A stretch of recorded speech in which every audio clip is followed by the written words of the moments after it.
Бишкек шаарында 500дөн ашык адам күн сайын Дал ушул Лев Толстой көчөсүндө жумуш издеп чыгат. Жумушчулар биржасы деп аталган бул жер бир канча жылдан бери баарына эле белгилүү.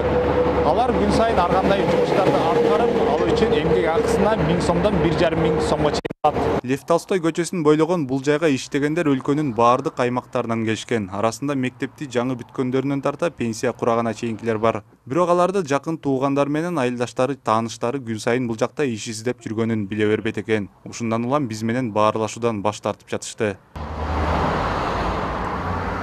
Бүгүн дал ушундай кара жумушта иштеп айласын таппай жүргөндөр үчүн ишке орношуу мүмкүнчүлүгү түзүлдү. Куруучу, айдоочу, же мугалим, же башка кесиптин ээси болом дегендерге иш сунуштаган жарманке уюштурулган. Анда жогорку билимди талап кылбаган иш орундары дагы бир топ экен. Бишкек шаарындагы ар бир райондордогу бош орундуктар дал ушул тактайчаларга жазылган. Бул жактагы кайсы мекемеге кандай жумуш орундары бар баардыгы көрсөтүлүптүр. Ошондой эле айлык акылары дагы бул жакка белгиленген. Ал 5000 сомдон башталып 20000 сомго чейин жетет.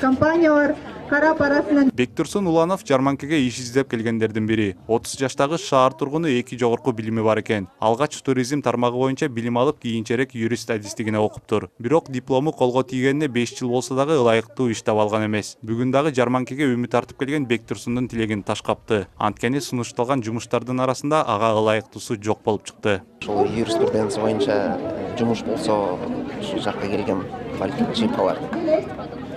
Табыл чыдайбы? Юрист деген эч жерде жок, көрбөй атам.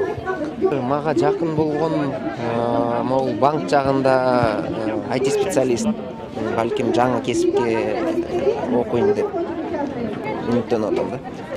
Бул юриспруденция экинчи неме да, кесибим. Биринчи кесип менеджер по туризму болчу. Ал жактан да иштеп көргөм. Ал эми айрым бош жүргөн адамдар үчүн жарманке тескерисинче жемиштүү болуптур. Арасында дароо эле өзүнө ылайыктуу ишин тапкандар дагы бар. Көпчүлүгү буга чейин курулушта иштеп, учурда дагы ушул эле тармакта жумуш издегендер. Бетонщик, плотник, строитель, отделечник. Ушундай жумуштарды карап атканбыз. Ошого издеп келдик эле, ушул жерде болот деген. Жакшы. Баары бар экен, электриктер бар экен. Биз издегендер. Мне скинули сообщение. Бул жакта жарманке болуп жаткандыгы тууралуу тааныштарым айтты. Көбүнчө билим берүү жаатындагы жана долбоорлор менен иштей турган жумуштарды издеп жатам. Азырынча таба элекмин. Бирок билим берүү жаатында жумуштар толтура экен. Ылайыктуусун карап жатам. Плотник иштери, разнорабочий, ошол иштерди. Берден 30тан ашык мекемелер катышып атат. Анын ичинен жеке ишкерлер дагы бар, 6дан ашык.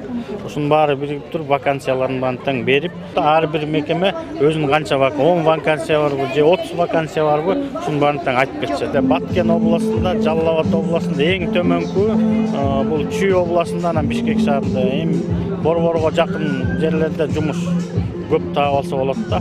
Сырт жакта өзүңүздөр билгендей кыйынчылык. Өлкөдө расмий маалыматтар боюнча ишсиз адамдардын саны 100 миңден ашат. Анын 80 миңи буга чейин тиешелүү министрликтин каттоосунан өтүптүр. Бирок 2 жыл мурда дагы дал ушундай эле көрсөткүч айтылган. Ал эми былтыркы пандемиянын айынан чет өлкөдөгү 60 миңдей жаран Кыргызстанга кайтып келгенин эске алганда чыныгы сан бир топ жогору болушу да мүмкүн.